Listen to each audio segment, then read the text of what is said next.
Ni kitu kidogo. Wale jamaa tumewapata wengi sana. Karibu 10.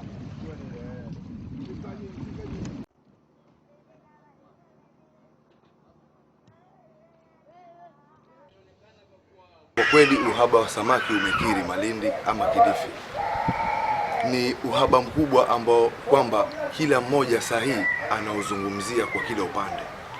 Na tukikaa kumulika ni kitu gani zaidi kinatufanyia sisi tulalamike ama tulie hatupati samaki. Tumekaa tukamulika kwa tuko na trola 10 hapa Malindi.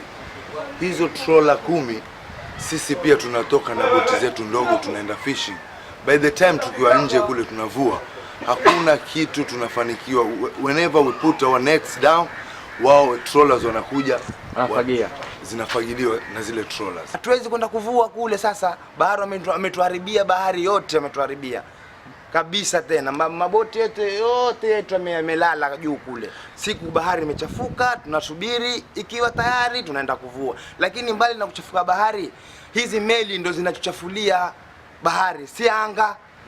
Hizi meli ndo zinatuchafulia bahari, kwa sababu sasa hii meli zinavua hapa karibu, zinatoa samaki wadogo wadogo kabisa, wanaua, wanamwaga, wanaharibu mazingira bahari. Samaki sasa hivi wamekimbia hapa, wako maili mbali sana, na sielewi ni kwa nini hakuna hatua hata moja ambayo amechukuliwa huyo mtu.